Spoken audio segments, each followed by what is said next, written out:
अस्सलाम वालेकुम दोस्तों। जैसा कि आप जानते हैं, मैं हमेशा कहता हूँ कि सीखा करो और सीखने की कोशिश किया करो। दुनिया का कोई भी इंसान इतना परफेक्ट नहीं होता कि वो टीचेबल ना हो। इंसान को हमेशा टीचेबल रहना चाहिए कि उसको पढ़ाया जा सके, उसको सिखाया जा सके, उसको उसके जो ख़यालात हैं उनको तब्दील किया जा सके। मैं चाहता हूँ मैं आपसे सीखूँ। आज मैं आपसे एक सवाल पूछूंगा और मेरी रिक्वेस्ट है आपसे कि आप इसका जवाब दें। पाकिस्तान में जो कंपनीज़ अमेज़ॉन को प्रमोट कर रही हैं, आप उनके मालिकों के साथ इस वीडियो को शेयर करें। आप अपने जहन से सवाल पूछें, आप अपने वालिदैन से सवाल पूछें और इस सवाल का मुझे जवाब दें।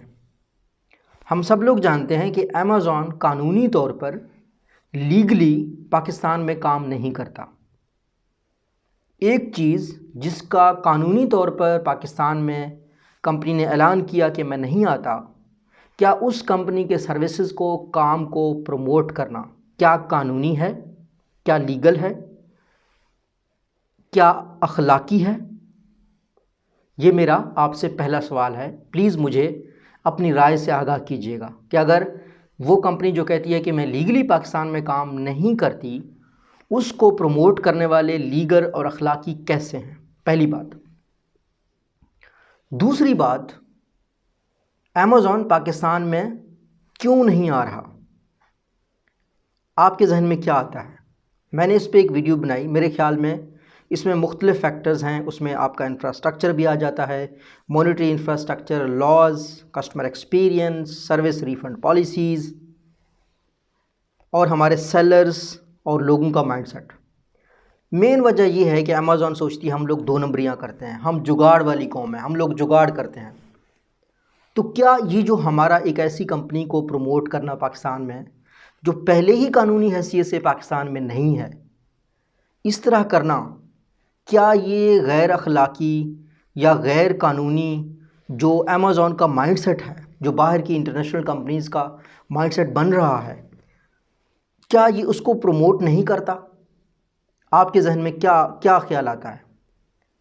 और जब तक अमेज़ॉन पाकिस्तान में नहीं आता तो इसमें क्या बुराई है कि आप उन कंपनीज़ में काम करें जो कानूनी तौर पर पाकिस्तान में काम करती हैं? हाँ, ऐसा शख्स, ऐसा पाकिस्तानी जिसका भाई, जिसका बाप, जिसका रिश्तेदार पाकिस्तान से बाहर हो, उनके साथ उनकी अंडरस्टैंडिंग हो जाए कि जी आप अपने नाम पे अकाउंट खुलवा लें, कारोबार मैं करता हूँ। यानी कारोबार आपका है लेकिन कानूनी तौर पर किसी और बंदे के नाम पर है। और अगर फॉर एग्ज़ाम्पल आपका कन्फ्लिक्ट हो जाए अपने उस रिश्तेदार के पास, अब कुछ कंपनीज तो ऐसी हैं कि वो आपके अपने मामे चाचे बन जाते हैं। इस मुल्क में अक्सर कहा जाता है कि कर्ज़ ना दिया करो, क्योंकि कर्ज़ बाद में जब आप मांगते हैं ना तो एक तरीके से भिखारी बन के मांगना पड़ता है। मैं एक हॉस्टल चलाता था 2011 से 13 में इस्लामाबाद में। काफ़ी सारे लोग मेरे उस हॉस्टल के पैसे खा गए। स्टूडेंट रह के जाते थे, समर वेकेशंस हो गई, गायब हो गए। पीछा करते थे, बहुत ज़्यादा नहीं मिलते थे। कर्ज़ भी बहुत से लोगों को दिया तो पता नहीं, बार बार रिमाइंड करवाने से इस महीने इस महीने इस महीने इस तरह की भी बहुत ज़्यादा वाक़यात हो जाते हैं। आप अदालतों में जाएं, भाई भाई के ख़िलाफ़ केस कर रहा है, कज़न कज़न के ख़िलाफ़ केस कर रहा है कि यार ज़मीन की जो जायदाद है, जो इंतकाल है, वो इसके नाम पर है और जो दूसरा जो है ना ज़मीन मेरी है। इस पे कितने केस चल रहे हैं, ये आप ज़रा अदालतों में जाएं। और अगर आप पार्टनरशिप ऐसे शख्स के साथ करते हैं कि कारोबार उसका, बैठे हुए पाकिस्तान में आप हैं, तो आप मुझे अंदाज़ा लगाएं कि कल अगर कोई लीगल कॉम्प्लिकेशन आ गई तो आप तो अदालत को ये भी बताने लायक नहीं है कि कानूनी तौर पर आप किसी चीज़ के मालिक हैं। आप कैसे कहेंगे जब अगला बंदा कहेगा कि यार ये तो अकाउंट ही मेरे नाम पर है, ये जो बिज़नेस है ये तो है ही मेरा? तो इस तरह के एस्पेक्ट्स को क्या आप सोचते हैं कारोबार से पहले, कारोबार करने से पहले? क्या ये लोग आपको सिखाते हैं, समझाते हैं? ये मुझे बताइएगा। और जहाँ तक बात है कि आप ख़ुद को एक्सपर्ट शो करते हो हर चीज़ का, जिस तरीके से वर्चुअल असिस्टेंट्स के मुझे मैसेज मिलते हैं कि सर जी मैं तो तबाही मचा दूँगा, ए टू जी अमेज़ॉन का मैं एक्सपर्ट हूँ। मैंने किया क्या है, मैंने एक कंपनी की जो है ना 10 वीडियोज़ देखी हैं। तो आपका ये जो कॉन्फिडेंस है ये कहीं किसी को लेके ना डूब जाए। मुझे इस हवाले से मुझे आपने जवाब दे दीजिएगा कि 3 सवालों के मुझे जवाब दे दीजिएगा। पहली चीज़ कि अमेज़ॉन लीगली पाकिस्तान में काम नहीं करता, इसको प्रमोट करने वाली कंपनीज़ क्या अखलाकी हैं, क्या कानूनी हैं।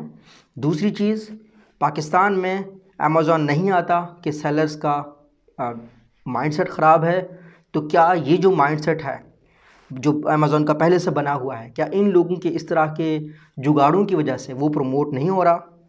तीसरा, अगर आपका वर्चुअल असिस्टेंट के आपने 10 वीडियोस देखी हैं तो आप कैसे ख़ुद को अमेज़ॉन का एक्सपर्ट कह सकते हैं कि आप किसी को बिज़नेस के ऊपर एडवाइस दे रहे हैं।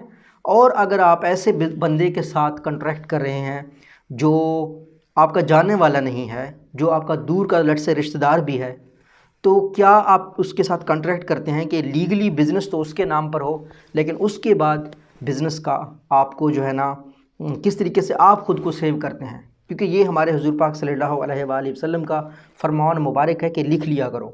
भाइयों में, बेटों में, बाप और वालिद साहब में भी कारोबार में मसले होते हैं, ये होते रहते हैं। ये ऐसी चीज़ें हैं जिनका कारोबार शुरू करते ही सोचना चाहिए। तो मुझे इन सवालों के जवाब दें, आपको क्या सिखाया जाता है कमेंट सेक्शन में। अल्लाह हम सबका हामी नासिर हो। अल्लाह हाफ़िज़।